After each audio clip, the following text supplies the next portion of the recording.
Hello champions, मैं हूं सोनी। स्वागत है आपका मेरे YouTube channel science second by Soni पर। आज है यूनिट एंड मेजरमेंट का लेक्चर नंबर 2, जिसमें हम लोग जनरली पढ़ने वाले हैं एरर एनालिसिस। लेकिन पिछले लेक्चर में सिग्निफिकेंट फिगर से रिलेटेड कुछ टॉपिक बच गए थे, तो हम उसको करेंगे। ठीक है।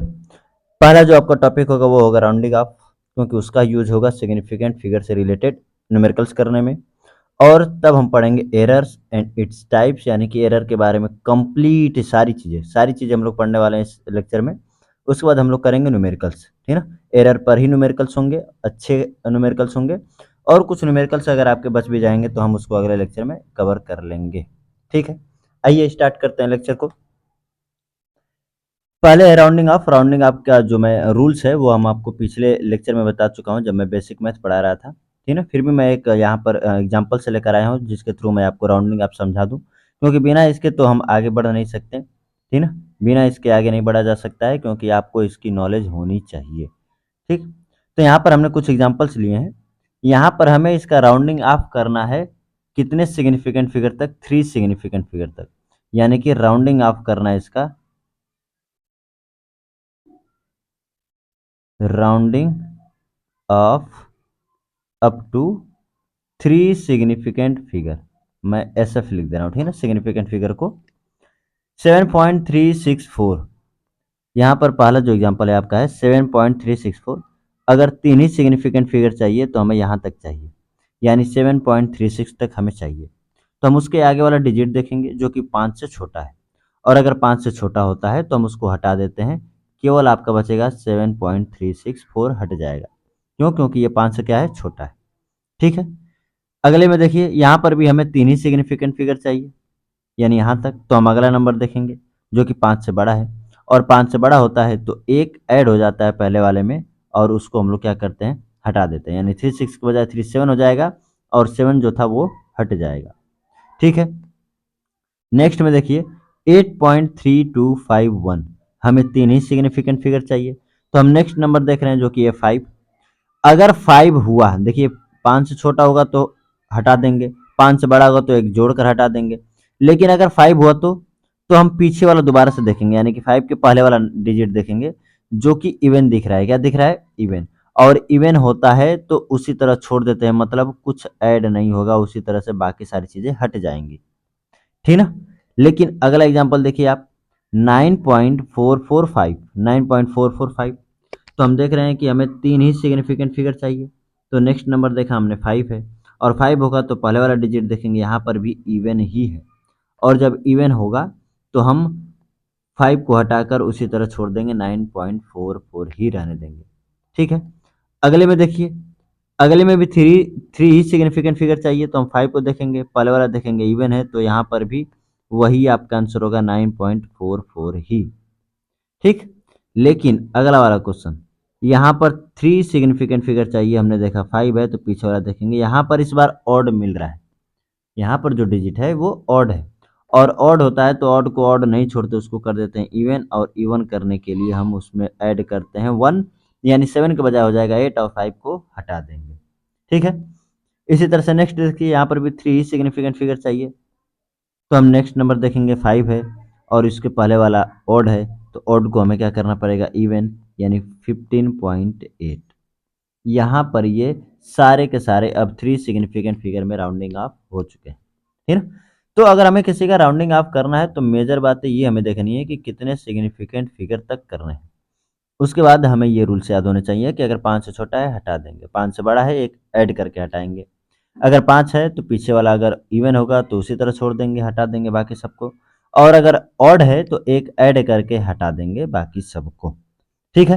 तो ये राउंडिंग आपके कॉन्सेप्ट रहे, जो कि हम लोग आगे पढ़ने वाले हैं किस टॉपिक पर? Algebraic operation with significant figure में। ठीक है ना। अब अलजेब्रिक ऑपरेशन दो तरह के, यानी कि एक एडिशन सब्ट्रैक्शन का अलग तरीके से बिहेव करता है, और मल्टीप्लिकेशन डिवीजन में अलग तरीके से बिहेव करता है। हम दोनों को याद करने का एक तरीका आपको बता दे रहे हैं। दोनों में लिस्ट सिग्निफिकेंट फिगर चाहिए, यानी यहाँ पर भी लिस्ट सिग्निफिकेंट फिगर चाहिए।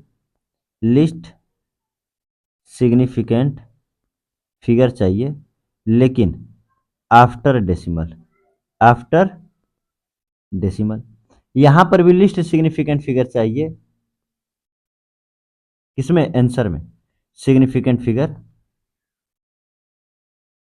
लेकिन ओवरऑल, आफ्टर डेसिमल नहीं, ओवरऑल यानी कि पूरा होल नंबर को भी लेंगे और पॉइंट वाले नंबर को भी लेंगे। ओवरऑल हमें लिस्ट सिग्निफिकेंट फिगर चाहिए। अब इस चीज को हम समझने के लिए लेंगे एग्जाम्पल। आइए एग्जाम्पल लेते हैं। अगर सपोज करें मैं एक एग्जाम्पल दिया 1.2 प्लस 3.45 प्लस 6.789, कुछ ये एग्जाम्पल रहा, है ना। इसको हमें ऐड करना है तो हम पहले ऐड कर लेते हैं सबको। तो ये रहा 9, 8 5 13 और 7 4 11, 11 2 13 और एक 14 हो जाएगा। 6 3 9 1 एंड 10 और वो हो रहा 11, यानी 11.439। लेकिन हम इसको इसी तरह आंसर के फॉर्म में नहीं छोड़ सकते। क्यों नहीं छोड़ सकते? क्योंकि हमें लिस्ट सिग्निफिकेंट फिगर चाहिए। किसका? जिन नंबर्स को आप ऐड करेंगे उनमें से जिसका भी लिस्ट सिग्निफिकेंट फिगर होगा उतना ही आपके आंसर में होना चाहिए। यानी यहाँ पर सबसे कम है कितना सिग्निफिकेंट फिगर है, 2। तो हमारे आंसर में भी कितना सिग्निफिकेंट फिगर चाहिए, 2 ही। लेकिन एक मिनट, डेसिमल के बाद लिस्ट है 1, तो यहाँ पर भी डेसिमल के बाद लिस्ट होना चाहिए कितना, 1। तो कितना होगा 11.4। ठीक है, ओवरऑल इसमें नहीं देखते हैं, इसमें डेसिमल के बाद देखते हैं, डेसिमल के बाद। यहाँ पर ओवरऑल दिखा जाता है। तो यहाँ पर भी एक एग्जांपल ले लेते हैं हम लोग। यहाँ पर भी एक एग्जांपल लेते हैं। सपोज करिए 1.2 इंटू 36.72, कुछ ऐसा हमने नंबर ले लिया, ठीक है ना। इसका मल्टीप्लाई करिए। इसका मल्टीप्लाई करेंगे तो आपका आएगा, ये रहा 460.44, ठीक है ना। मल्टीप्लाई करके देख लीजिएगा, आपका आएगा 44.064, ठीक है ना। लेकिन हम इसको इसी तरह आंसर के फॉर्म में छोड़ नहीं सकते, हमें ओवरऑल 2 सिग्निफिकेंट फिगर चाहिए। तो ओवरऑल 2 सिग्निफिकेंट फिगर के लिए यहाँ पर आपका आंसर आने वाला है सिर्फ और सिर्फ 44। क्या आने वाला है, 44, ठीक है ना। तो एडिशन और सब्ट्रैक्शन में हम लोग डेसिमल के बाद लिस्ट सिग्निफिकेंट फिगर देखते हैं, और मल्टीप्लिकेशन और डिवीजन में ओवरऑल सिग्निफिकेंट फिगर देखा जाता है। ठीक है, कुछ और भी एग्जांपल हम कर लेते हैं। आइए देखिए, सपोज करिए यहां पर मैं एक क्वेश्चन देता हूं कि किसी क्यूब की साइड है 1.4 ले लेते हैं इंटू 10⁻⁻2 मीटर। 1.4 into 10⁻⁻2 metre. हमें इसका वॉल्यूम निकालना है, लेकिन याद रखिएगा सिग्निफिकेंट फिगर को ध्यान में रख के, ठीक है ना। तो वॉल्यूम इक्वल टू होता है ए का क्यूब यानी साइड का क्यूब, यानी 1.4 इंटू 10⁻⁻2 का हो जाएगा क्यूब, ठीक है ना। तो 1.4 का 3 बार मल्टीप्लाई करना है तो 196, अगर मैं 196 होगा, 1.96 होगा। अगर 1.4 का 1.4 में करेंगे तो एक और बचा है तो उसको रहने दे रहे हैं, अभी मल्टीप्लाई कर लेंगे हम लोग। 3 टू जा कितना हो जाएगा, ये -6, ठीक है ना। 1.4 का मल्टीप्लाई करिए इसका तो 744, ठीक है ना, 2.744, और ये रहा 10⁻⁻6। लेकिन एक बात और, यहाँ पर जो सिग्निफिकेंट फिगर है कितने हैं, 2, क्योंकि पावर्स वाले को तो हम लेते नहीं है। तो हमारे आंसर में भी सिग्निफिकेंट फिगर कितने होने चाहिए, 2 ही होने चाहिए, ओवरऑल 2 होने चाहिए। तो 2 को देखने के लिए हम आगे वाला डिजिट देखेंगे जो कि 4 है। 4 को उसी तरह हटा देंगे क्योंकि 5 से छोटा है। तो 2.7 इंटू 10⁻⁻6, और ये रहा मीटर का क्यूब। ठीक है, ये आपका रहा वॉल्यूम। ठीक, एक बढ़िया क्वेश्चन कराता हूँ जो आपका जेई मेंस में पूछा गया है एक बार का। ठीक है, मैं उसको टाइप करके भी लाया हूँ। हाँ देखिए, the area of a square is 5.29 square centimetre. The area of 7 such square taking into account the significant figure is, ठीक है ना। द सिग्निफिकेंट फिगर इज, यहाँ पर बोल रहा है कि एक स्क्वायर का एरिया है 5.29 सेंटीमीटर स्क्वायर, और 7 ऐसे ही स्क्वायर का एरिया हमें बताना है। देखिए, 2 तरीके से इसको हम लगा सकते हैं। एक तरीका से अगर मैं लगाने का प्रयास करूं, यानी कि अगर एक का है 5.29 तो 7 का मल्टीप्लाई कर दीजिए, तो 7 9 जा 63, 7 2 जा 14 टू 20 हो जाएगा, और 7 5 जा 35, 35 एंड टू 37, 2 प्लस पे डेसिमल लगाइए। 7 से मल्टीप्लाई कर रहे हैं तो सिग्निफिकेंट फिगर कितना है, 1। तो इसमें हमारे आंसर में 1 होना चाहिए, यानी कि आंसर हमारा होना चाहिए 40। क्या होना चाहिए, 40। इसमें 1 सिग्निफिकेंट फिगर है, लेकिन आप ऑप्शन में देख लीजिए, है ही नहीं। अगर ऑप्शन में होता भी तो आप इसको कर नहीं सकते हैं, क्योंकि ये रॉन्ग है। क्या है, रॉन्ग, ठीक है ना। होता क्या है, मल्टीप्लिकेशन से ज़्यादा तवज्जो दी जाती है किसको, एडिशन को, ठीक है ना। तो 7 1 का अगर इतना है तो 7 का कितना होगा, इसको हम 7 बार ऐड करेंगे। कितनी बार ऐड करेंगे? 7 बार ऐड करेंगे। और 7 बार ऐड करने के लिए 5.29 प्लस 5.29 इसी तरह हम कितनी बार करेंगे? 7 बार। तो ऐड करने पर ये आएगा 37.03 और एडिशन में डेसिमल के बाद हमें कितने सिग्निफिकेंट फिगर चाहिए? 2, क्योंकि यहाँ पर 2 है तो यहाँ पर भी 2 आ रहा है। तो आपका आंसर होगा 37.03, न कि ये। आई बात समझ में? ये आपके जेई का क्वेश्चन है। ठीक, आइए आगे देखते हैं। एरर। एरर क्या होता है? देखिए, एरर कुछ और नहीं, आपकी true value minus measured value होती है। क्या होती है? True value minus measured value. Simple. अगर रियलिटी में कोई एक ओरिजिनल वैल्यू दिया है और हम मेजर कुछ और कर रहे हैं तो उनका जो डिफरेंस होता है उसी को हम क्या कहते हैं? एरर कहते हैं। ठीक है ना? अब एरर के टाइप्स में अगर हम देखें एक एक करके टाइप्स, इसके मोस्ट इंपोर्टेंट जो चीज है वो इसके टाइप ही है। और पहला जो टाइप है उसको हम कहते हैं लिस्ट काउंट। क्या कहते हैं? Least count.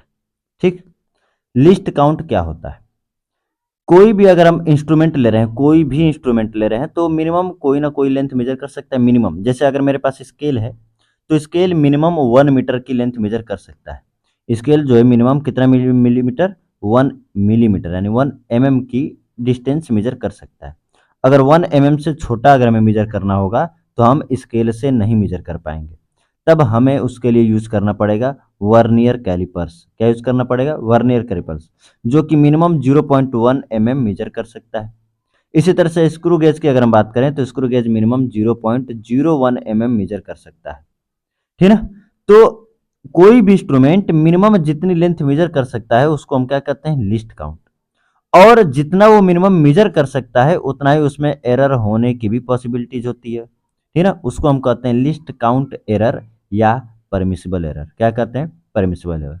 तो पहले तो हम लिख लेते हैं कि आखिर ये लिस्ट काउंट क्या होता है। The smallest measurement, the smallest measurement that can be measured,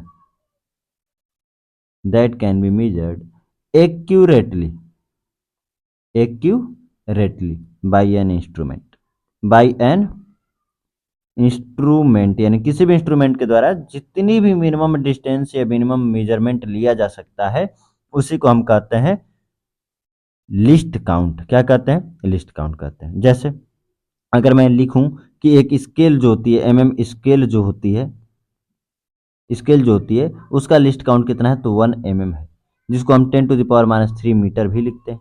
अगर हम बात करें वर्नियर कैलिपर्स की, वर्नियर कैलिपर्स की, तो ये होता है 0.1 mm। ठीक है ना? इसका लिस्ट काउंट, और इसको लिख सकते हैं 10⁻⁴ मीटर। इसी तरह से मैं स्क्रू गेज की बात करूं, स्क्रू गॉज का भी कहते हैं इसको, स्क्रू गॉज कहते हैं। स्क्रू गॉज मेजर कर सकता है 0.01 mm। ठीक है ना? और यानी कि 10⁻⁵ मीटर उसको लिख सकते हैं। ठीक, तो ये लिस्ट काउंटर हैं किसी भी स्केल के या वर्नियर स्केल के या स्क्रू गॉज के। ठीक है? अच्छा, अब लिस्ट काउंट से रिलेटेड एरर को हम कहते हैं परमिसिबल एरर। ठीक ना? आइए एक पेज ले लेते हैं। तो अगला जो है एरर ड्यू टू या error in measurement due to the, least count कहिए या लिमिटेशन ऑफ, लिस्ट काउंट कहिए या लिमिटेशन ऑफ कहिए, किसका? इंस्ट्रूमेंट का। किसका? इंस्ट्रूमेंट का। भाई इंस्ट्रूमेंट की उतनी औकात ही नहीं है कि उससे छोटी मेजरमेंट ले पाए। तो जब उससे छोटी मेजरमेंट नहीं ले पाएगा तो वो उतना ही मैक्सिमम एरर शो कर सकता है, जिसको हम कहते हैं परमिसिबल एरर। क्या कहते हैं? परमिसिबल एरर कहते हैं, जिसको लिस्ट काउंट एरर भी कहा जाता है। ठीक है? जैसे अगर मैं बात करूं कि एक मैं मेजरमेंट लिया 26 mm का, किससे लिया? स्केल से। किससे लिया? स्केल से लिया। तो जब स्केल से हम 26 mm का मेजरमेंट लेंगे तो उसको लिखने के लिए हमें डिनोट करना पड़ेगा कुछ इस तरह से, 26 प्लस माइनस 1 mm। क्या लिखना पड़ेगा? 26 प्लस माइनस 1 mm। ये एरर के साथ लिखा जाता है। या तो देखो, अगर 26 mm की मैं लेंथ मेजर किया हूँ तो उसकी वैल्यू 26 से अधिक भी हो सकती है, कितनी? 1 mm। और 26 से 1 mm कम भी हो सकती है। आई बात समझ में? तो उसका जो मेजरमेंट हम लिखेंगे वो 26 प्लस माइनस 1 mm लिखा जाता है, यानी कि एरर को हम आगे प्लस माइनस में दिखाते हैं। ठीक है। अब जो एरर है उसको हम क्लासिफाई करेंगे और पार्ट्स में। तो classification of error, classification of error topic ले लेते हैं, क्लासिफिकेशन ऑफ एरर। अब बात यह है कि एरर को हम अलग अलग बेस पे क्लासिफाई करते हैं, अलग अलग बेस पे। जैसे अगर मैं पहला बात करूं तो वह है based on the cause of error, the cause of error, यानी कि एरर का कॉज क्या है उसके हिसाब से। ठीक है। और दूसरा जो है टाइप, उसमें हम लेते हैं based on the magnitude of error, the magnitude of error. ठीक है। यानी कि एरर का मैग्नीट्यूड कितना आ रहा है उसके हिसाब से हम एरर को बांटते हैं। कॉज क्या है एरर का उसके हिसाब से हम बांटते हैं। ठीक है। यानी कि जो कॉज है वो तो आपका थ्योरेटिकल टॉपिक बन गया, और जो मैग्नीट्यूड ऑफ एरर है वो आपका न्यूमेरिकल वाला टॉपिक बनेगा, यानी कि वहां से आपके भर भर के क्वेश्चंस बनेंगे जो आपके जेई में, नीट में पूछे गए हैं। ठीक है। आइए पहला टॉपिक देखते हैं। इसमें कॉज ऑफ एरर में पहला जो टाइप है वो है सिस्टमेटिक एरर। क्या है? Systematic error. सिस्टमेटिक एरर क्या होता है? सिस्टमेटिक एरर उसे कहते हैं जिसका हमें कॉज पता हो, जिसका हमें रीजन पता हो कि किसके वजह से इसमें एरर आ रहा है। ठीक है ना? यानी कि whose cause known to us, known to us, जिसका हमें रीजन पता हो। ठीक है ना? और जब अगर हमें उसका रीजन पता होगा तो उसको हम मिनिमाइज भी कर सकते हैं, यानी can be minimised, can be minimised, यानी उसको मिनिमाइज किया जा सकता है। ठीक है। लेकिन जिसका हमें रीजन पता ही नहीं है उसको हम मिनिमाइज कर सकते नहीं है।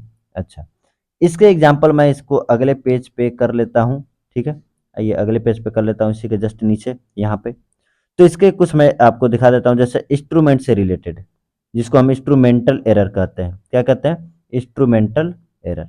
अगर हमें पता है कि इंस्ट्रूमेंट टूट गया है, ठीक है ना, इस जैसे स्क्रू गेज वर्नियर कैलिपर्स होती है तो वो घिस जाता है, घिसने की वजह से भी एरर आता है, तो हम उसको चेंज कर सकते हैं, नया ले सकते हैं, तो एरर हमारा क्या हो जाएगा? कम हो जाएगा। यानी इसमें हमें कॉज पता है किसकी वजह से एरर आ रहा है। ठीक है। दूसरा रीजन, हम कई चीजों को इग्नोर कर देते हैं, due to ignoring certain fact.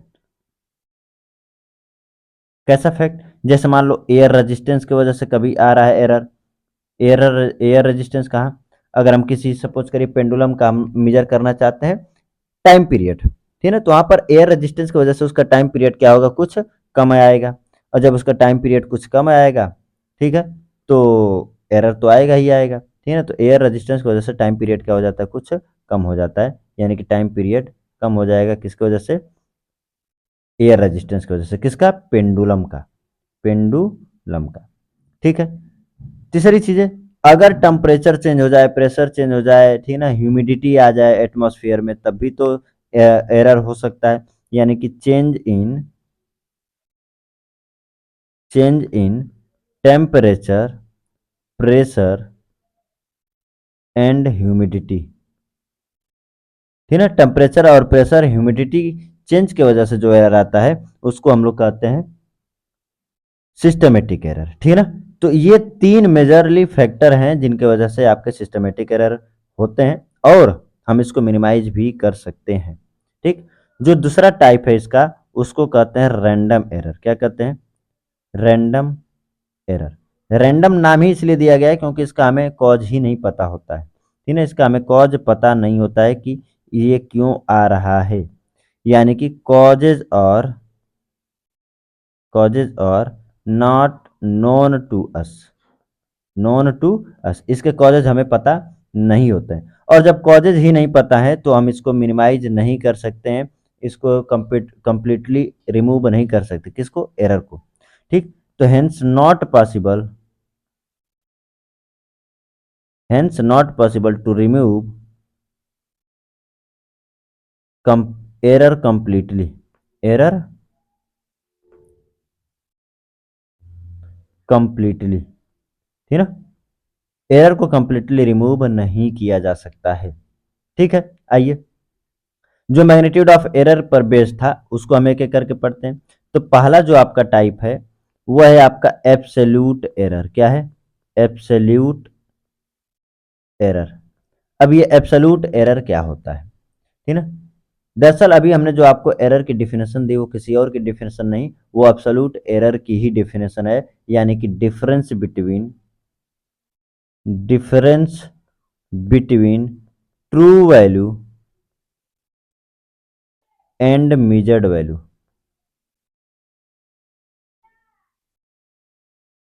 Measured value, true value और मेजर्ड वैल्यू के बीच का जो डिफरेंस होगा उसको हम कहेंगे एब्सोल्यूट एरर। ठीक है, लेकिन ये टॉपिक जितना आसान दिखता है उतना है नहीं। पहले तो हम जो भी मेजरमेंट लेते हैं एक बार मेजर करके नहीं लेते हैं, ठीक है, उसको हम कई बार मेजर करते हैं।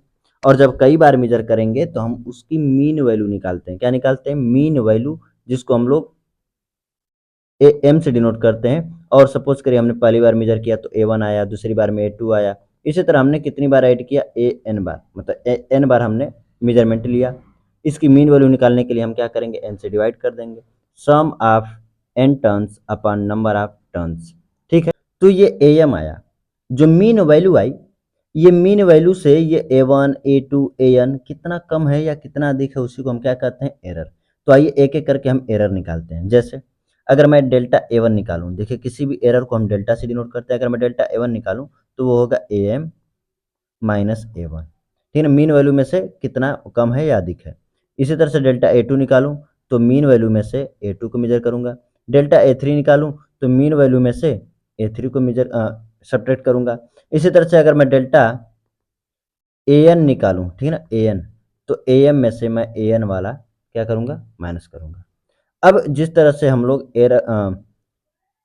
मेजरमेंट का मीन ले रहे थे उसी तरह से हम लेंगे किसका मीन, एरर का मीन लेंगे, ठीक ना।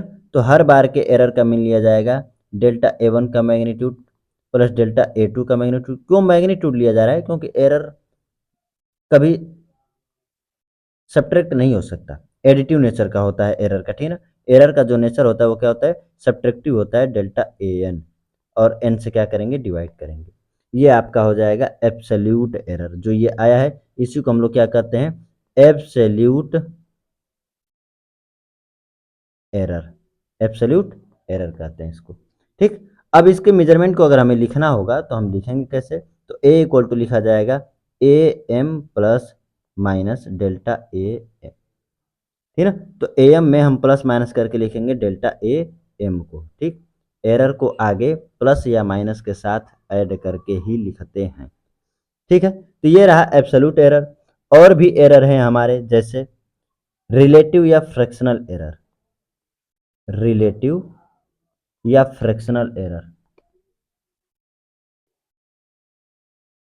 ठीक है, अब ये फ्रैक्शनल एरर होता क्या है, फ्रैक्शनल एरर कुछ और नहीं, एरर और उसके एवरेज वैल्यू का, यानी जो मीन वैल्यू है उसका होता है रेशियो।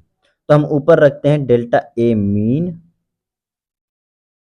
और नीचे रखते हैं उसका A का मीन, यानी कि मेजर्ड वैल्यू का मीन।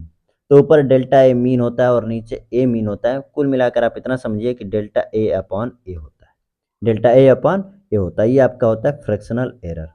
इसी तरह से अगर मैं परसेंटेज एरर की बात करूं, परसेंटेज एरर, तो परसेंटेज एरर कुछ और नहीं, आप फ्रैक्शनल एरर में किसका मल्टीप्लाई कर दीजिए, 100 का, तो वो आपका हो जाएगा परसेंटेज एरर। यानी कि फ्रैक्शनल एरर की बात करिए या परसेंटेज एरर की बात करिए, दोनों अप्रॉक्सीमेटली सेम ही है, बस एक एक फ्रैक्शन में है और एक किस में है, परसेंटेज में है। आई बात समझ में। तो ये एरर के लगभग सारे कॉन्सेप्ट आपके रहे। मैं कुछ क्वेश्चंस कर लेता हूँ, फिर हम आपको सिखाऊंगा कॉम्बिनेशन ऑफ एरर, यानी कि एरर का कॉम्बिनेशन कैसे करते हैं, ठीक है ना। आइए देखते हैं कुछ क्वेश्चंस हम लाए हैं और भी। Out of two measurement L equal to 0.7 metre and L equal to 0.70 metre. The second one is more accurate. अच्छा, ये एक्यूरेसी पर क्वेश्चन है, तो इसको हम बाद में करेंगे। मैं लास्ट में एक्यूरेसी आपको एक्यूरेसी और प्रिसीजन को क्लियर करूंगा, तो मैं इसको तब करूंगा तो ठीक है। ये भी आपका जेई का ही क्वेश्चन शायद है। Find the value of 3.008 into 38.8 और 2.8768। अच्छा, इसको आप कैलकुलेट कर सकते हैं, ठीक है। इसको आप कैलकुलेट कर सकते हैं, यहाँ से अप्रॉक्स 3 ले लीजिएगा और ये 38.8 ही रहने दीजिएगा। यहाँ पर देखिए 3 सिग्निफिकेंट फिगर हमारे आंसर में चाहिए, तो ये तो पहले ही रॉन्ग, ये भी पहले ही रॉन्ग। यहाँ पर दोनों क्लोज वैल्यू होने की वजह से हम इसका अप्रॉक्सीमेट कैलकुलेशन लेकर नहीं कर सकते हैं, तो आप इसको आराम से सॉल्व करिएगा डिवाइड कर करके, ठीक है। डिवाइड कर करके आप मैक्सिमम 2-3 प्लेस तक ले लीजिएगा, ठीक। मैं आपको आंसर बता रहा हूँ, 40.6 ही इसका आंसर है, ठीक ना। आप इसको आराम से, ज़्यादा अप्रॉक्स मत करिएगा, ज़्यादा अप्रॉक्स करेंगे तो आपका आंसर बहुत इधर उधर हो जाएगा, तो आपको एग्जैक्ट वैल्यू पता नहीं चलेगी, ठीक है। आपको एग्जैक्ट वैल्यू पता नहीं चलेगी, इसलिए थोड़ा कैलकुलेशन आप ध्यान से करिएगा। आइए आगे बढ़ते हैं। ये क्वेश्चंस आपके एरर के हैं, तो हमें पहले कॉम्बिनेशन ऑफ एरर पढ़ लेने चाहिए। कॉम्बिनेशन ऑफ एरर अगर हम पढ़ लेंगे तो हम आगे तभी इन क्वेश्चंस को कर पाएंगे, ठीक है। तो हमारा अगला टॉपिक होगा कॉम्बिनेशन ऑफ एरर।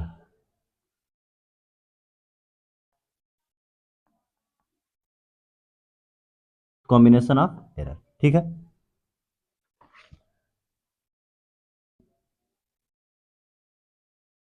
तो कॉम्बिनेशन ऑफ एरर में हम लोग सम और डिफरेंस का अलग तरीके से देखेंगे, मल्टीप्लिकेशन का अलग तरीके से देखेंगे, यानी कि मल्टीप्लिकेशन डिवीजन का अलग तरीके से देखेंगे, और पावर्स का कॉम्बिनेशन हम अलग तरीके से देखेंगे, ठीक है। तो पहले हम एक करके लेते हैं सम और डिफरेंस का। इन सम और डिफरेंस, सम और डिफरेंस की बात करें, दोनों में एक ही तरह ये बिहेव करेगा। जैसे अगर मैं एक ले लेता हूं कि इफ x इक्वल टू होगा आपका a प्लस माइनस बी, या तो आप ऐड करिए या तो सब्ट्रैक्ट करिए, कुछ भी करिए। तो जो x में एरर आएगा डेल्टा x, जो a में एरर आएगा डेल्टा a, और जो b में एरर आएगा डेल्टा b, ठीक ना। तो जो x में एरर आएगा वो दोनों एरर के सम के बराबर होगा। कभी भी एरर सब्ट्रैक्ट नहीं हो सकता है, ध्यान दीजिएगा, कभी भी एरर सब्ट्रैक्ट हो सकता नहीं है। और जो भी ये एरर आते हैं ये आपके प्लस माइनस में आते हैं। किस में आते हैं? प्लस माइनस में आते हैं, ठीक। बात है एग्जाम्पल की। अगर मैं ले लेता हूं एक ए है जो कि है 10.2 प्लस माइनस 0.02, और कोई भी यूनिट उठा लेते हैं, सेंटीमीटर क्यूब ही ले लेते हैं। एक और है जो कि है 6.4 प्लस प्लस माइनस 0.01 ले लेते हैं, और ये आपका हो गया सेंटीमीटर क्यूब। क्या पता करना हमें? ए प्लस बी में, ए प्लस बी में कितना एरर होगा ये हमें पता करना है, ठीक ना। या ए प्लस बी को हम सॉल्व करके लिखेंगे विद एरर लिमिट के साथ, ठीक है। तो ए प्लस बी करिए तो 4 इंटू 6 हो जाएगा, 10 और 6 16 हो जाएगा, तो 16.6 ये हो गया, प्लस माइनस। यहाँ पर एरर हमेशा ऐड ही होगा। अगर मैं यहाँ पर सब्ट्रैक्शन में लेता तभी एरर क्या होता? ऐड ही होता, यानी कि 0.03 आता, 0.03। और यूनिट में कोई चेंज नहीं आएगा, यानी कि सेंटीमीटर क्यूब का सेंटीमीटर क्यूब ही रह जाएगा, ठीक है। तो यहाँ से आप एक चीज़ समझिए कि जो एरर है वो ऐड होता है हमेशा, चाहे हम वैल्यूज को घटा लें, यानी सब्ट्रैक्ट कर लें या ऐड कर लें, कुछ भी कर लें, एरर हमेशा ऐड ही होगा। तो ये रहा सम और डिफरेंस में। अगर हम बात करें आगे प्रोडक्ट और डिवीजन की, तो ये थोड़ा सा अच्छा है आपका, इन प्रोडक्ट और डिवीजन, प्रोडक्ट और डिवीजन। प्रोडक्ट और डिवीजन में किस तरह ये काम करता है, तो सपोज करिए हम एक x इक्वल टू ले लेते हैं a इंटू बी। इधर मैं दिखा देता हूँ आपको x equal to a by b, ठीक है। तो इन दोनों में जैसे वहां पर एरर डायरेक्ट ऐड हो रहा था, यहाँ पर एरर डायरेक्ट ऐड नहीं होता है, एरर के बजाय फ्रैक्शनल एरर डायरेक्ट ऐड होगा, यानी delta x upon x equal to delta a upon a plus delta b upon b, ठीक है ना। फ्रैक्शनल एरर ऐड होगा यहाँ पर भी भले ही डिवाइड है, यहाँ पर भी फ्रैक्शनल एरर ही ऐड होगा, यानी कि ए में जो एरर होगा delta a upon a plus B में जो एरर होगा डेल्टा बी अपॉन बी होगा, ठीक है। ये आता कैसे है प्रोडक्ट वाला जो कि फ्रैक्शनल एरर, इसको हम लोग डिफरेंशियल यानी डिफरेंशिएट करके इसको हम निकालते हैं, ठीक है। ये हम आपको एक अलग से एक वीडियो बनाकर सिखा दूंगा कि कैसे डिफरेंशिएशन ले करके ये इस तरह की चीज़ें आती हैं, ठीक है। इसको पढ़ना पहले सीख लीजिए कि डेल्टा एक्स अपॉन एक्स क्या है। ये है fractional error in x, fractional error in x equal to fractional error in a plus fractional error in b. ठीक है। अच्छा, एक और चीज, फ्रैक्शनल एरर से ही तो परसेंटेज एरर आता था। तो अगर मैं दोनों side delta x upon x में भी 100 का मल्टीप्लाई कर दूं और डेल्टा ए प्लस ए में भी 100 का मल्टीप्लाई कर दूं, डेल्टा बी प्लस बी में भी, यानी कि दोनों साइड करूंगा तो सब में होगा, तो ये कुछ सिस्टम आएगा। अब इसको क्या पढ़ेंगे, percentage error of x equal to percentage error of a plus percentage error of b. आई बात समझ में? तो परसेंटेज एरर इसको पढ़ते हैं अगर फ्रैक्शनल एरर में किसका मल्टीप्लाई कर देते हैं हम लोग, 100 का मल्टीप्लाई कर देते हैं तो। ठीक है। थोड़ा सा इसकी प्रैक्टिस करने के लिए हम और भी देख लेते हैं एग्जाम्पल के थ्रू कि कैसे हम इसको लिखते हैं। जैसे सपोज करिए, अगर मैं आपको यहाँ पर लिख दूं a b c y equal to, a b c y equal to, तो हमें इसको डायरेक्ट परसेंटेज एरर में कैसे हम इसको कन्वर्ट करेंगे। देखिए, वाई इक्वल टू दिया है ए बी सी, तो हम इसको लिखेंगे delta y upon y, fractional error, और 100 का डायरेक्ट मल्टीप्लाई, यानी वाई का परसेंटेज एरर आ गया। परसेंटेज एरर पे जाता क्वेश्चन पूछते हैं तो हम आपको प्रैक्टिस करा रहा हूँ, ठीक है ना। डेल्टा ए अपॉन ए और 100 का मल्टीप्लाई कर दीजिए, यानी कि ए में percentage error. Delta b upon b into 100, यानी बी में परसेंटेज एरर। इसी तरह से delta c upon c into 100, यानी कि सी में परसेंटेज एरर हो जाएगा। ठीक है। तो ये तो मल्टीप्लीकेशन और डिवीजन का रहा। एक लास्ट टॉपिक और आपका बचा है कॉम्बिनेशन ऑफ एरर का, और वो है पावर में एरर, यानी कि error in power. Third, error in power. Power में कैसे, अगर मैं मान लूं कि y इक्वल टू कुछ दिया है a के power n, y equal to दिया है a के पावर n, ठीक है, तो हम इसका फ्रैक्शनल एरर देखिए ये है क्या, y इक्वल टू a के पावर n का मतलब है कि a ये कितने टाइम्स तक जाएगा, n टाइम्स तक जाएगा, ठीक है ना, n टाइम्स तक, यानी कि a हमें n बार मल्टीप्लाई करना है। तो अगर मैं फ्रैक्शनल एरर लिखूंगा, या आप परसेंटेज एरर भी डायरेक्ट अब लिख सकते हैं, आप समझ ही गए होंगे। तो मैं इसको delta a upon a plus delta a upon a plus इसी तरह करते करते कितनी बार ऐड करना पड़ेगा हमें, एन टाइम्स। और एन टाइम्स ऐड करने से बेहतर है कि हम मल्टीप्लाई कर दे रहे हैं एन का। तो delta y upon y, power में जो एरर होता है वो पावर के टाइम्स बढ़ जाता है उसके, यानी ए में फ्रैक्शनल एरर का एन टाइम्स हो जाएगा। अगर इसी को मैं परसेंटेज एरर में कन्वर्ट करूं तो 100 से दोनों साइड मल्टीप्लाई करूंगा, तो n into delta a upon A into 100, यानी कि ए में परसेंटेज एरर की बात करूं तो वो हो जाएगा n टाइम्स। कितना हो जाएगा, n टाइम्स, ठीक ना। अगर मैं यहाँ पर एग्जांपल आपको दिखाऊं, देखिए कि सपोज करिए y इक्वल टू ए के पावर है 3, ए के पावर है 3, और ए में परसेंटेज एरर है, परसेंटेज एरर ए है आपका 2%। तो अगर हमें y में परसेंटेज एरर पूछा है तो पहली बात कि हम डायरेक्ट लिख सकते हैं डेल्टा वाई अपन वाई इंटू 100, ये हो गया y में परसेंटेज एरर। पावर को आप पहले लेकर चले आएंगे और a में परसेंटेज एरर को भी डायरेक्ट लिख सकते हैं। अब बताइए, 3 को तो रहने दीजिए, a में परसेंटेज एरर दिया है 2%, तो 3 टू जा 6। अब मैं ये कैलकुलेशन बार बार मुझे क्या करने की जरूरत है, मैं देखूंगा पावर और a में परसेंटेज एरर दोनों का कर दूंगा मल्टीप्लाई, यानी 3 टू जा 6 खत्म, ठीक है ना। अगर मैं यहाँ पर दिखाऊं y इक्वल टू ए का स्क्वायर बी का क्यूब, ए में परसेंटेज एरर है 1% और बी में परसेंटेज एरर है 0.5%, तो मल्टीप्लाई करें डायरेक्ट, 2 1 जा 2 2% यहाँ से आया, और 3 5 जा 15 1.5% यहाँ से आया, टोटल मिला के कितना हो गया 3.5%। क्योंकि पावर के टाइम्स ही तो बढ़ जा रहा है परसेंटेज एरर, पावर जितना रह है उतना ही टाइम्स बढ़ जा रहा है क्या, परसेंटेज एरर। तो अगर 1% है तो 2 इंटू 1%, 0.5% है तो 3 इंटू 0.5%, डायरेक्ट ऐड कर दीजिए, आपका आंसर आ जाएगा। ठीक है। ये कॉन्सेप्ट जो मैं अभी आपको सिखाया हूँ, इस कॉन्सेप्ट पर आपको बहुत ज़्यादा क्वेश्चंस मिलेंगे, बहुत ज़्यादा क्वेश्चंस मिलेंगे। ठीक है। आइए आगे का क्वेश्चन भी हम देखते हैं, एक एक करके बहुत ज़्यादा क्वेश्चंस लाए हूँ मैं, और भी क्वेश्चंस आपको अगले लेक्चर में मिलेंगे, नहीं तो ये लेक्चर बहुत बड़ा हो जाएगा आपका। ठीक है। मैं क्वेश्चंस कराते समय थोड़ी सी स्पीड रखता हूँ, अगर आपको किसी क्वेश्चन में दिक्कत हो, ना समझ में आए, तो आप स्लो करके देख सकते हैं या दोबारा से उसको देख सकते हैं। ठीक है। आइए क्वेश्चन देखते हैं। इसके पहले भी मैं, अच्छा ये क्वेश्चन नंबर 18, इसके पहले भी मैं एक क्वेश्चन लेकर आ चुका हूँ।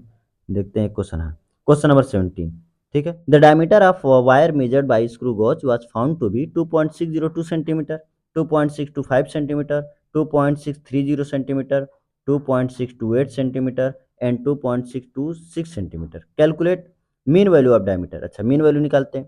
तो मीन वैल्यू निकालने के लिए ए एम इक्वल टू, सबको ऐड करेंगे और 5 से डिवाइड कर देंगे तो अपॉन 5 करेंगे, लेकिन सबको ऐड कर लेते हैं, ये डायरेक्ट ऐड करते हैं।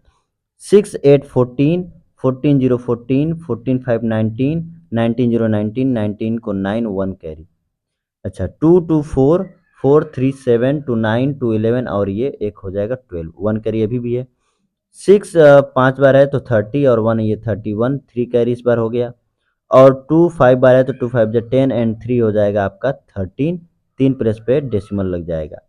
तो 5 2 जा 10, 6 बचा, 6 और 1 सॉरी 3 बचा और 3 और 1 31 हो जाएगा, तो 5 6 जा 31, सॉरी 30, 1 कैरी होगा तो 1 2 12 हो जाएगा, 5 2 जा 10, 2 बचा, 2 और 9 29, तो ये आएगा 5 5 जा 25 और 5 8 जा 40, यानी कि आ रहा है 2.6 और ये 8 है तो यहाँ पर 26 हो जाएगा अप्रॉक्स, अगर मैं 3 प्लेस तक लेता हूँ तो डेसिमल के 3 प्लेस तक। क्यों? क्योंकि देखिए यहाँ पर 4 आपके राउंडिंग फिगर है, मतलब 4 आपके सिग्निफिकेंट फिगर है, तो हम राउंडिंग अप करके 4 सिग्निफिकेंट फिगर लाऊंगा यहाँ पर। ठीक है। अब absolute error in each measurement पूछा है, ईच मेजरमेंट, यानी कि डेल्टा ए वन अगर मैं फाइंड करूँ तो a m minus a one कर रहे थे, हमने आपको पीछे ही बताया। तो ए एम कितना है 2.626 और ए वन कितना है 2.620। ठीक है, सब्ट्रैक्ट करिए, 6 माइनस जीरो 6, 2 माइनस 2 जीरो और 6 माइनस 6 जीरो और 2 माइनस 2 कितना हो जाएगा 0। अच्छा, इसी तरह से ए टू निकालिए। तो यहाँ पर क्या करेंगे a m minus a two करेंगे, यानी कि ए एम है आपका 2.626 और ए टू कितना है, ए टू है आपका 2.625। ठीक है ना, और यहाँ से सब्ट्रैक्ट करेंगे तो आपका 0.001 आएगा, 0.001। इसी तरह से आप सबका निकाल सकते हैं, पाँचों का निकाल के आप उसका मीन ले सकते हैं। मीन कैसे लेंगे, पाँचों का निकाल करके पाँचों को ऐड करिए और अपान से 5 कर दीजिए। फ्रैक्शनल एरर, तो फ्रैक्शनल एरर आप जानते हैं क्या होता है, डेल्टा ए एम, जो कि अभी आपने हमको बताया कि डेल्टा एम कैसे निकालेंगे, और नीचे ए एम यानी कि उसकी मीन वैल्यू रख देंगे। परसेंटेज एरर, इसी में आप 100 का मल्टीप्लाई कर देंगे, ठीक है ना, इसी में आप क्या करेंगे 100 का मल्टीप्लाई कर देंगे। Express the result with error limit. अच्छा, तो a m plus minus delta a m लिखते हैं, आपको ये सारा कॉन्सेप्ट बता ही दिया गया। इन सब के आंसर आप कमेंट बॉक्स में आप बता सकते हैं, ठीक है ना, कि क्या क्या आंसर आ रहे हैं। आराम से कैलकुलेट करिएगा, ठीक है ना, कोई जल्दीबाजी नहीं। ठीक, जल्दीबाजी में इसके क्वेश्चंस काफ़ी रॉन्ग होते हैं। ठीक है, आइए क्वेश्चन देखते हैं आगे। हाँ, question number 18, the density of a material in the shape of a cube is determined by the measuring three side of the cube and its mass. अच्छा, डेंसिटी बताना है तो उसके डेंसिटी इक्वल टू होता है मास अपॉन वॉल्यूम। अच्छा, 3 side दिया है तो मास और वॉल्यूम उसका हो जाएगा साइड का क्यूब यानी ए का क्यूब। ठीक है, आगे पढ़ते हैं। If the relative error in measuring the mass and length are respectively 1.5% and 1%, the maximum error in the determining the density is. Density में हमें एरर पूछा तो हमने आपको लिखने का तरीका बताया कि डायरेक्ट आप लिख सकते हैं delta d upon d into 100, और यहाँ पर मास में लिखेंगे delta m by m into 100। Side में 3 को पहले ले लेंगे और delta a by a into 100 आप डायरेक्ट लिख सकते हैं, हमने आपको पीछे सिखा चुका हूँ। तो मास में परसेंटेज एरर है 1.5 और लेंथ वही, साइड में परसेंटेज एरर है 1, 3 इंटू 1, तो ये आपका हो जाएगा 4.5%। ठीक है ना, बिना इसके भी डायरेक्ट हम कर सकते थे कि मास का ये है और साइड का ये है, तो ये 3 टाइम्स हो जाएगा यानी 3 इंटू 1 और ये 1.5 जो कि आपका आएगा 4.5% डायरेक्ट। नेक्स्ट क्वेश्चन देखिए, calculate equivalent resistance with zero limit of two resistor R1 and R2 in parallel where. अच्छा, पैरेलल दिया है, पैरेलल में जो इक्विवेलेंट रेजिस्टेंस आता है उसका फार्मूला तो 1/R equal to 1/R1 plus 1/R2। ठीक है, और इसका अगर हमें निकालना है, क्या निकालना है, एरर निकालना है, तो हम इसको डिफ्रेंशिएट करके निकालते हैं, जो कि होगा d r upon r square equal to d r one upon r one का स्क्वायर और plus d r two upon r two का स्क्वायर। ठीक है ना, देखिए यहाँ पर अगर मैं यूनिट वाइज देखूँ, यूनिट वाइज तो यूनिट सेम होना चाहिए। अगर यहाँ पर कोई यूनिट नहीं है, यहाँ पर मीटर हो सकता है, अच्छा ओम होगा, यहाँ पर कोई यूनिट नहीं, यहाँ ओम होगा, यहाँ पर कोई यूनिट नहीं, यहाँ पर ओम होगा। ठीक है ना, नीचे ओम आ रहा है, तो अगर मैं नीचे डी आर लगा दिया यानी कि 1 ओम आ गया, तो यानी नीचे ओम का स्क्वायर चाहिए, तभी तो 1 ओम कटेगा। तो डी आर ऊपर आ रहा है जो कि चेंज है, एरर है, तो नीचे आर स्क्वायर लगाएंगे। ऊपर फिर एरर आ रहा है तो नीचे R1 का स्क्वायर करेंगे। ऊपर फिर एरर आ रहा है तो नीचे R2 का स्क्वायर करेंगे। तो एक एरर आ रहा है ओम के फॉर्म में, तो यहाँ पर स्क्वायर हो जाएगा, ठीक ना। वही सेम तरह का कॉन्सेप्ट है, ठीक। आइए इसी पर रखते हैं हम लोग। तो डी आर हमें पूछा है, ऐसा क्या पूछा है, calculate the equivalent resistance up to resistor. अच्छा ठीक है, रेजिस्टेंस पूछा है, तो पहले तो हम इक्विवेलेंट रेजिस्टेंस निकाल ही लेते हैं यहाँ पर, यानी कि आर की वैल्यू हम निकाल लेते हैं डायरेक्ट, R1 × R2 अपान R1 + R2 करके, ठीक है। इसमें एरर नहीं रखते हैं, सिर्फ सिर्फ वैल्यू रखा जाता है। तो 6 × 3 अपान 6 + 3, ऊपर हो जाएगा 18, नीचे हो जाएगा 9, और ये हो जाएगा 2 ओम। तो डी आर हमें चाहिए, ये आ रहा है आपका 2 ओम का square equal to delta R1 दिया है 0.2, और R1 का स्क्वायर करेंगे यानी 6 का square, plus R2, delta R2 दिया है 0.1, और यहाँ पर करेंगे 3 का स्क्वायर। डेल्टा R2 और डी R2 बात एक ही है, ठीक ना, कंफ्यूज मत होइएगा उसमें। डी आर इक्वल टू ये 2 का स्क्वायर इधर हो जाएगा 4, और यहाँ पर देखिए 36, 6 का स्क्वायर 36, और ये रहा 0.2 अपॉन 36, 0.1 अपॉन 9, ठीक है। एक काम करते हैं, 0.1 को हम बाहर ले लेते हैं कॉमन लेकर के, तो 0.1 को बाहर लेंगे तो 0.4 बचेगा। यहाँ पर बचेगा 2/36 यानी कि 18 आ जाएगा कट करने के बाद।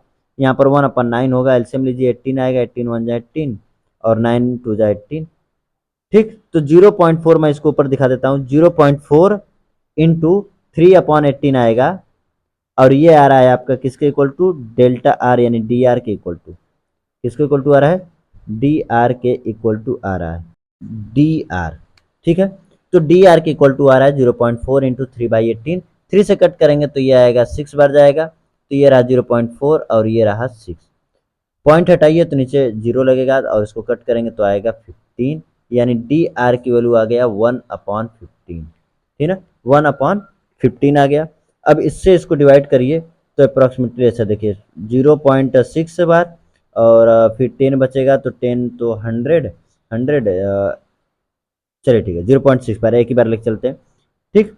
तो यहाँ पर रिजल्टेंट कितना आ रहा था, 2, कितना आ रहा था 2 ओम, और यहाँ पर एरर कितना आ रहा है 0.6, यानी कि जो आपका आंसर होगा वो होगा 2 ± 0.6, 2 ± 0.6। इसके आगे डिवाइड करिएगा, अगर देखेगा अप्रॉक्स ले सकते हैं, तो हो सकता है 0.6 ना होकर के 0.7 भी आ जाए, ठीक है। अच्छा क्वेश्चन था ये, इसको आप याद रख सकते हैं। आइए नेक्स्ट क्वेश्चन देखिए, calculate the percentage error in determination of time period of pendulum.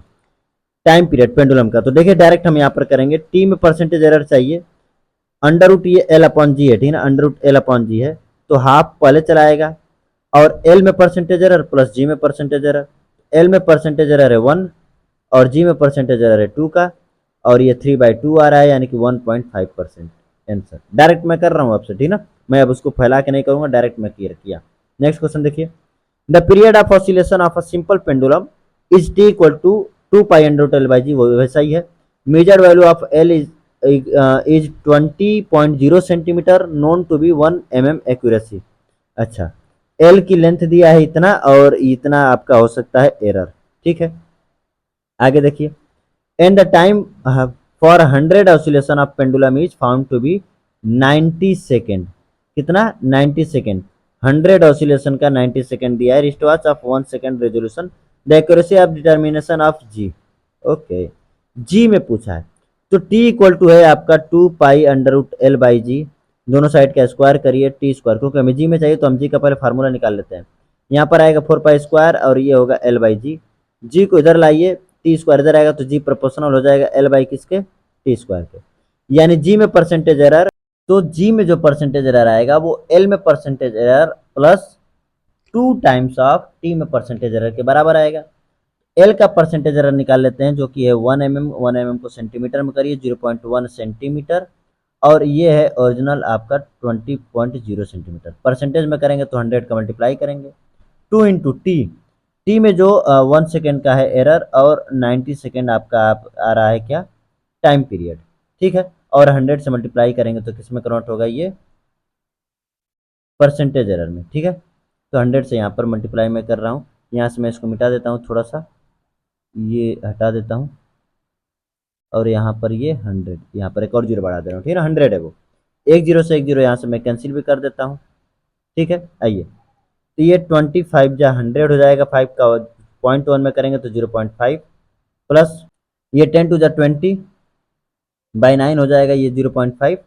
20 को 9 से कट करिए तो 9 टू जा 18 पॉइंट 2 बचा, तो 9 टू जा 18, 9 टू जा 18 बार बार आएगा, तो 2.52% का आपका एरर हो जाएगा ये, ठीक है ना। ये बढ़िया क्वेश्चन था, शायद जेई का ये भी क्वेश्चन है आपका। आइए नेक्स्ट क्वेश्चन देखिए। If x equal to 10.0 plus minus 0.1 centimetre and y equal to इतना, then 2x minus 2y is equal to, अच्छा 2x माइनस 2y, 2x करेंगे तो आपका आएगा 20 और यहाँ पर 2y करेंगे तो आपका आएगा 20, जो कि आएगा 0, यानी ओरिजिनल वैल्यू तो 0 आ रही है, 0 0 0। अच्छा यहाँ पर एरर की बात कर लेते हैं, तो एरर हो जाएगा 0.2 क्योंकि 2x करना है, और यहाँ पर भी एरर हो जाएगा 0.2 क्योंकि 2y करना है, और एरर हमेशा एडिटिव होता है, चाहे हम भले ही सेपरेट करें, तो ये आएगा 0.4। तो आपका option number c. Next question, for z a का स्क्वायर दिया है, लेकिन ए यहाँ पर कांस्टेंट है, तो जो कांस्टेंट होता है उसमें एरर नहीं होता है। एक्स का क्यूब दिया यानी कि 3 टाइम्स एक्स में परसेंटेज एरर, और एक्स में परसेंटेज एरर है 4 का, प्लस वाई के पावर हाफ यानी हाफ टाइम्स वाई में परसेंटेज एरर जो कि है 12, तो 2 6 जा 12 और 4 3 जा 12 यानी कि कितना आ गया 18%। Next question, if the error in measurement of radius of A sphere, अच्छा रेडियस में परसेंटेज एरर दिया 1% का, तो वॉल्यूम में परसेंटेज एरर पूछा। अच्छा वॉल्यूम की अगर बात करें तो वॉल्यूम इक्वल टू होता है 4/3 पाई आर का क्यूब, ठीक है ना, यानी कि 3 टाइम्स ऑफ रेडियस, यानी कितना परसेंट 3%। सरफेस एरिया होता है 4 पाई आर स्क्वायर, यानी कि 2%, 2 टाइम्स ऑफ रेडियस में परसेंटेज एरर का, यानी कितना 2%, ठीक है ना।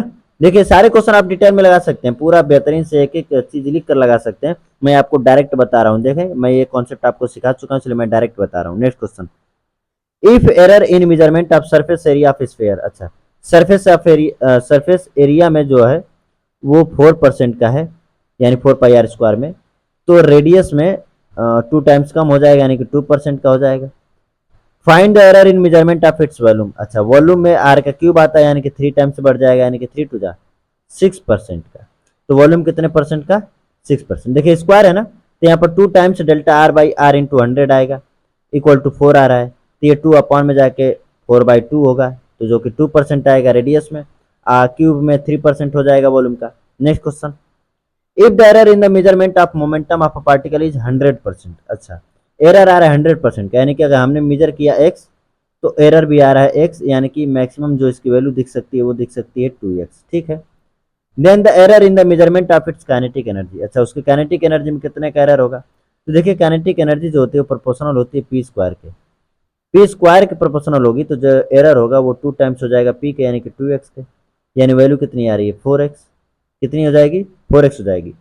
तो कितना टाइम्स उसका काइनेटिक एनर्जी में एरर आ रहा है, अच्छा 4 टाइम्स हो रहा है ना, तो x तो आपका ओरिजिनल वैल्यू और बचा 3x जो कि एरर होगा, यानी कि 300% का क्या हो जाएगा यहाँ पर एरर हो जाएगा। नेक्स्ट क्वेश्चन, अच्छा क्वेश्चंस खत्म हो गए। अब हमने कहा था कि हम आपको लास्ट में एक्यूरेसी और प्रिसीजन बताऊंगा कि एक्यूरेसी और प्रिसीजन क्या होता है। देखिए एक्यूरेसी ये बताता है कि कितना क्लोज कोई भी मेजरमेंट लिया जा रहा है, कितना क्लोज, किसके क्लोज, ट्रू वैल्यू के, ठीक है ना। तो एक्यूरेसी ध्यान से समझिएगा, एक एक लाइन ध्यान से समझिएगा इसका, कि एक्यूरेसी क्या बता रहा है कि how close a measured value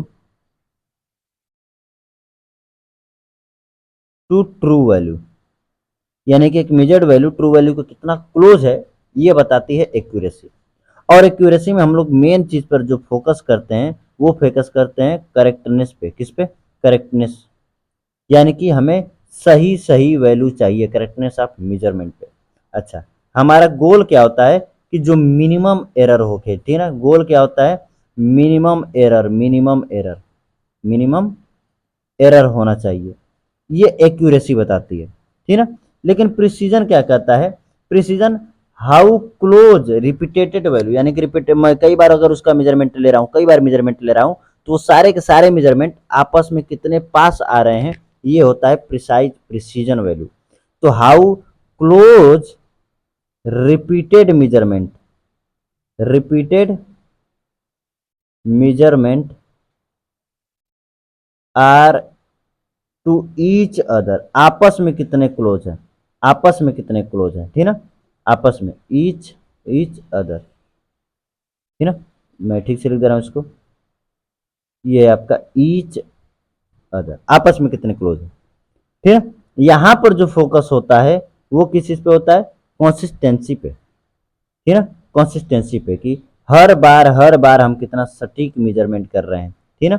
और यहाँ पर जो गोल होता है, किसका गोल होता है कि बार बार जो मैं मेजर करूं तो वो सेम वैल्यू आए या नियरली सेम आए, सेम आए या नियरली क्या है, नियरली सेम आए, कौन सी वैल्यू, रिपीटेटेड वैल्यू, कौन सी वैल्यू, रिपीटेटेड वैल्यू। आई बात समझ में। इसको अगर मैं और एग्जांपल से हम आपको सिखाना चाहें तो आइए आपको एग्जांपल लेकर मैं दिखाता हूं। जैसे एक एग्जांपल हमने ले लिया कि हमने कोई मेजरमेंट लिया है 5.0 ग्राम का, कोई मेजरमेंट हमने लिया, ठीक ना। एक आ रहा है ए स्टूडेंट और उसको मेजर कर रहा है 4.99 ग्राम, कितना मेजर कर रहा है, 4.99 ग्राम। जब ये 5 ग्राम के बहुत ज़्यादा पास है, यानी बहुत ज़्यादा एक्यूरेट है ये, यानी इसको हम कहते हैं हाईली एक्यूरेट, क्या कहते हैं, हाईली एक्यूरेट कहते हैं। अब एक स्टूडेंट आ रहा है बी, वो क्या कर रहा है, इसको मेजर कर रहा है, एक बार 3.20 ग्राम, एक बार 3.21 ग्राम, एक बार 3.20 ग्राम, एक बार 3.22 ग्राम, ठीक ना। तो ये आपस में देखिए बहुत पास पास का मेजरमेंट लिया है, आपस में रिपीटेटेड वैल्यू ले रहा है लेकिन पास पास ले रहा है, ठीक ना। लेकिन ये तो एक्यूरेट है नहीं, लो एक्यूरेसी यहाँ पर कहते हैं हम लोग, लो एक्यूरेसी कहते हैं, लेकिन हाई प्रिसीजन है, क्या है, हाई प्रिसीजन है, ठीक है ना। लो एक्यूरेसी है लेकिन हाई प्रिसीजन है, क्यों, क्योंकि पास पास जब रिपीटेटिव वैल्यू ले रहा है तो वो सारे के सारे कैसे आ रहे हैं, पास पास आ रहे हैं।